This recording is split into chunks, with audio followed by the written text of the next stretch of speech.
Hello दोस्तों, welcome to my channel. और आप देख सकते हैं आज के अनुपमा में कि यहाँ अनुबा और सभी उनके साथी यानी कि बेटी बहू पोता सब बैठ कर ये बात कर रहे होते हैं कि उनके खून तो हार गए। वो उसका रीज़न बा है, अच्छे से प्रार्थना नहीं की, कुछ नहीं की, इसलिए वो हार गए अनुपमा के आगे। आपका कान्हा जी नहीं सुने, यहाँ तक कि किंजल जैसी इंटेलिजेंट लड़की अब वो भी बुद्धिहीन हो चुकी है। यहाँ पर डॉली बोलती है वो सब छोड़ो, अब सोचो कि हम लोग को करना क्या है। अगर राही जीत जाती है तो भी अनुपमा हारती है, अगर हार भी जाती है तो भी अनुपमा हारती है। तो उसका मज़ा लेने के लिए हम लोग को जाकर फिनाले में देखना चाहिए, मज़ा लेना चाहिए। यहाँ बाबू वही सब मिलकर वही बात कर रहे होते हैं। अब इन लोग का प्लानिंग प्लॉटिंग चल रहा होता है कि अब कैसे भी कर कर माही को हम लोग सपोर्ट करेंगे, क्योंकि माही जीतेगी तो पैसे आएंगे हम लोग के पास। और इस तरह से इन लोग का प्लानिंग प्लॉटिंग चल, मतलब नीचे कितना हद तक कोई गिर सकता है कि बच्चे को भी यूज करने से पीछे नहीं हट रहे हैं ये लोग पैसे की वजह से। और यहाँ प्लानिंग होने लगती है कि यहाँ तक कि किंजल भी यहाँ पर माही को अपने सपोर्ट में रखना चाहती है कि ये उसके जीते हुए पैसे हम लोग के काम आ जाएंगे। और बताइए, इतने उम्रदार होकर, इतने एक्सपीरियंस लेकर भी, और इतने मतलब कि क्या क्या नहीं झेला, फिर भी आज भी वही हैं बात जो मतलब कि किसी को भी यूज करना एंड थ्रो करना। और यहाँ पर वही पाखी डॉली तोसू सब वही कर रहे होते हैं। यहाँ पर बोलती है किंजल कैसे भी कर कर हम लोगों को अपने हाथ में लेना होगा माही को। और यहाँ पर राही को देख सकते हैं कि पैसे की कमी की वजह से अपना ड्रेस खुद तैयार करती है, और वो तैयार करके और मोमबत्ती जले हुए जगह पर ही टांग कर चली जाती। तब तक अनुपमा आ जाती है। अनुपमा तो आना ही है, ये सब चीज़ में बचा लेती तो है, लेकिन राही ये सब देखकर गलत फहमी की गुब्बारे जो मैं बोलती हूँ वो है वो यहाँ पर माँ बेचारी बचा लेती है उसके ड्रेस, मोमबत्ती बुझा भी देती है। और जैसे ही टांगती है आकर राही बोलती है आप मेरी ड्रेस ख़राब करने आई हैं। और ये सुनकर सोचिए किसी भी माँ को क्या ऐसा लगेगा, मतलब कि वो अपनी बेटी के लिए क्या नहीं करना चाहती, लेकिन बार बार बार बार अनुपमा को बेइज्जत करना, उस पर शक करना, मतलब कि हद है, शक करने का पार हो चुकी है राही। यहाँ अनुपमा बेचारी क्या ही एक्सप्लेन देगी। वो बोली तुम ऐसा सोच सकती हो कि मैं तुम्हारा ड्रेस ख़राब करूँगी, तो आप मेरे से अभी दूर रहिए 24 घंटा, क्योंकि मैं जीत कर अपना बैग वैग सब पैक कर ली हूँ।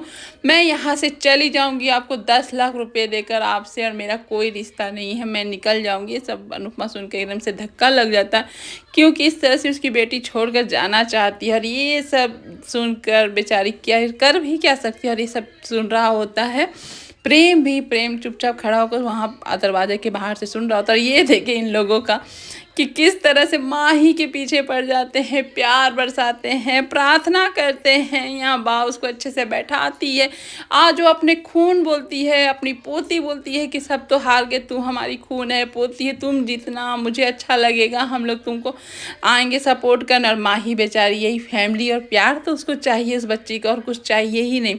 और इतना प्यार देखकर माही तो अब कंट्रोल में रहेगी ही नहीं। लेकिन अनुपमा दूर खड़ी समझ रही होती है कि ये लोग कितना नीचे गिर गए हैं कि पैसे के लिए कुछ भी कर रहे हैं, बच्चे के जज्बात से भी खेलने के लिए तैयार है।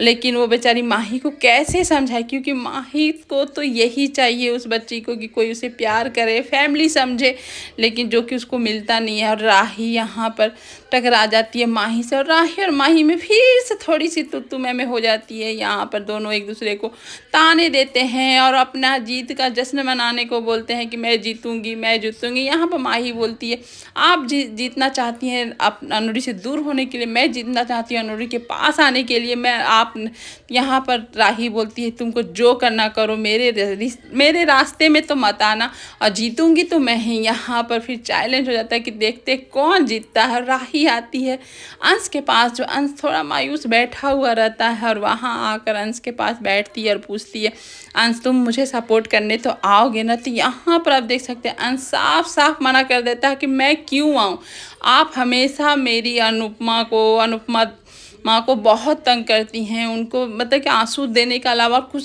चाहती ही नहीं है आप। और आपका जब मन करता है रिश्ता अपनाती हैं, जब मन करता है रिश्ता तोड़ भी देती हैं। मैं आपके सपोर्ट में क्यों रहूं, आप हमेशा दर्द देती हैं, आप जहाँ थी वहीं चले जाइए, बोलिए तो मैं टिकट करा देता हूँ, आपको द्वारिका छोड़ बस पर बैठा देता हूँ, कोई आपको नहीं रोकेगा। लेकिन मैं अनुपमा माँ का आंखों में आंसू नहीं देखना चाहता हूँ, जिसका रीज़न आप है, आपसे वो इतना प्यार करती, जब वो आपको नहीं संभाल पाई तो हम लोग क्या समझा पाएंगे। ये सब बोल रहा था अंश भी, लेकिन अंश का भी दिल उतना ही हर्ट करता है क्योंकि राही से वो भी प्यार करता है, लेकिन अनुपमा के आंख में आंसू भी तो नहीं देख सकता, और जिसका रीजन राही है। और यहाँ साफ साफ बोल देता है मैं सपोर्ट माही का करूँगा क्योंकि माही खुशियाँ लौटा बांटती है, आपके जैसा गम नहीं बांटती। और ये सब बोल के एक दूसरे से वो अलग हो जाते हैं, और राही और साथ में अंश है अपने बचपन के दिनों को याद करके दोनों के आंखों में आंसू तो भरे हुए हैं। लेकिन अंश बेचारा जो किया आज सही किया, राही कुछ भी कर रही है सब तो गलत ही है। और यहाँ पर राही की थोड़ी तबीयत खराब लगती है तो दवा खाकर और वही गाय माँ के पास सो जाती है कि मैं कल मेरा बड़ा दिन है तो मैं जागूंगी। तब तक अनुपमा आ जाती है, अनुपमा कुछ लेकर आती है, वो होता है घुंघरू। घुंघरू को देखकर एकदम से वो बोलती है मैं नहीं लूँगी, मुझे आपका कुछ भी नहीं चाहिए। यहाँ अनुपमा बोलती है ये मेरा नहीं है, तेरे पॉप्स मुझे दिए थे, ये पॉप्स का प्यार। ये सुनकर थोड़ा से वो चुप हो जाती है। उसके बाद राही भी थोड़ा इमोशनल हो जाती है पॉप्स का नाम सुनकर, क्योंकि जब अनुपमा डांस करती थी और राही भी करती थी, यानी कि छोटी, दोनों मिलकर कितने अच्छे से घुंघरू पहन कर डांस करते थे, इंजॉय करते थे, वो सब याद आ जाता है। अनुपमा बताती है तुम्हारे पापा का गिफ्ट है जो तुमको मैं देना चाहती हूँ, एक तुम्हारे लिए और एक माही के लिए, क्योंकि मेरे लिए इस घर के सारे बच्चे समान है, इसलिए मैंने दोनों को विजयी भव, सबको विजयी भव बोले थे, तो इसलिए एक तो तुम रख लो क्योंकि मेरे दिल के बहुत करीब है ये घुंघरू, और दोनों को देना चाहती है तो यहाँ पर देती है। और यहाँ माही भी आ जाती है। माही सोचती है कि आपने सब पर प्यार आशीर्वाद सब राही को दे दिए ना, मुझे नहीं दिए ना, उसका भी अलग गलत फहमी चल ही रहा था, जलन चल ही रहा होता। यहाँ अनुपमा बोलती है ये गलत सोच ली, एक दो बेटी है तो एक बेटी को दी मैंने तो दूसरी बेटी को कैसे नहीं दूंगी, ये मेरे अनुज के गिफ्ट हैं जो तुमको भी देना चाहती है। और देखिए माँ बेटी एकदम चुप चुप से सुन रही थी कि उन लोग के बीच में षड्यंत्र चल रहा था कुछ ना कुछ करने का। अब क्या चल रहा था आगे पता चलेगा। यहाँ प्रेम भी देख रहा होता है इतना प्यार अनुपमा किस तरह से अपने बच्चों को करती है और सपोर्ट करती है, यहाँ तक कि प्रेम को भी आकर सपोर्ट करती है कि जाओ कल तुम्हारा इतना बड़ा दिन है, आराम करो, सब तैयारी हो चुकी है कि नहीं हो चुकी है। यहाँ पर प्रेम बताता सब कुछ डन है और आप राही जो घुंघरू आप राही को दिए ज़रूर पहनेगी। तो यहाँ अनुपमा खुश हो जाती है कि तुम्हारे मुंह में घी सक अगर राही पहनी वो घुंघरू तो मेरे से ज़्यादा कोई खुश नहीं होगा। और इस तरह से बातें होती हैं। फिर उसके बाद यहाँ राही और माही दोनों को तो घुंघरू मिल चुका है, अगर दोनों जीतती है तो यहाँ दोनों में से कोई भी एक जीतता है तो बेचारी अनुपमा का तो किसी में भी ये नहीं है। बेचारी अनुपमा इस तरह से फंसी हुई है दोनों बेटियों में कि दोनों बेटियों को कैसे बताए कि वो माँ किस बेटी से ज़्यादा का प्यार करती है, किस बेटी से कम करती है, क्योंकि दोनों बेटी में गलतफहमी भर चुकी है। यहाँ अनुपमा आती है बाहर, देखती है इतना ज़ोर से तूफान, और यहाँ आकर अपनी बेटी के पास थोड़ी देर बैठती है ऐसा सिचुएशन में, और आप सोच रही होती है, रो रही होती है कि किस तरह से अपनी दोनों बेटी को समझाऊं कि मैं कितना प्यार करती हूँ, क्या करती हूँ। अगर दोनों में से कोई एक भी जीतता है तो मेरे लिए तो मुश्किलें ही बढ़ी हुई हैं, मैं क्या करूँगी। अगर प्रेम जीत जाता है तो वो तो मेरी सौभाग्य की बात, क्योंकि झंझट ही नहीं रहेगी। लेकिन इन दोनों के बीच में अनुपमा इस तरह से फंसी है कि क्या करे। तब तक अचानक से बहुत ज़ोर से एकदम आंधी तूफान आ जाता है, तो यहाँ अनुपमा जितना भी चिल्ला रही होती है कि उठ जाओ राही उठ जाओ, क्योंकि वो दवाई खाकर सोई है तो उतना उसको असर किया हुआ दवा।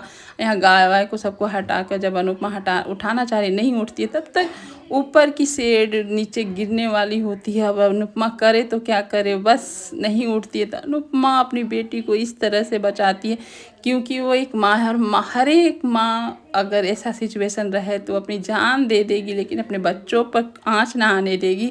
आज वही अनुपमा राही के साथ कर रही होती है। राही को कितना बार अनुपमा ने सेव किया, लेकिन राही का मंद बुद्धि बोल सकते हैं, जो अनुपमा जैसी माँ की इतनी तकलीफ़ें पर भी वो अनुपमा पर ही शक करती है और आगे भी लग रहा करती ही रहेगी। कभी अनुपमा को समझ पाएगी कि नहीं पाएगी। हाँ, अनुपमा वो सब याद करती है कि छोटी को किस तरह से पहला बार लाई थी और किस तरह से प्यार ये मतलब था, और यहाँ कितने बार छोटी को बचाई है, प्यार की है। आज वो छोटी के लिए घायल भी हो जाती है, और जब उसके बाद वो कैसे ऐसे तैसे करके तो हटा देती है।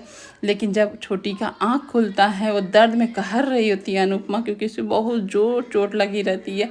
लेकिन छोटी के उठते ही अपना वो दर्द छिपा लेती है, क्योंकि हर एक माँ वो तो करेगी, क्योंकि कल राही के लिए बहुत बड़ा दिन है और वो नहीं चाहती है कि वो उसका चोट देख देखे। यहाँ पर उठती है राही और पूछती है ये सब कैसे हो गया, और हाँ आप तो ठीक है। यहाँ अनुपमा बोलती है हाँ मैं ठीक हूँ, तुम्हारे लिए कल बड़ा दिन है, तुम जाओ यहाँ से जाओ, अरे घर में सो जाओ, कोई जिद मत करो, जाकर सो जाओ। यहाँ पर राही फिर अपनी माँ से पूछ कर कि आप ठीक है कि नहीं बोलकर निकल जाती है, और इतने तूफान में द्वारिकाधीश को प्रणाम करती है कि आपने मुझे बचा लिया, अगर मेरे ऊपर गिर जाता सेठ तो मैं तो घायल ही हो जाती। उसको मालूम ही नहीं कि माँ इतनी घायल होकर उसको बचाई है, और कब वो जानेगी, कब समझेगी अनुपमा को।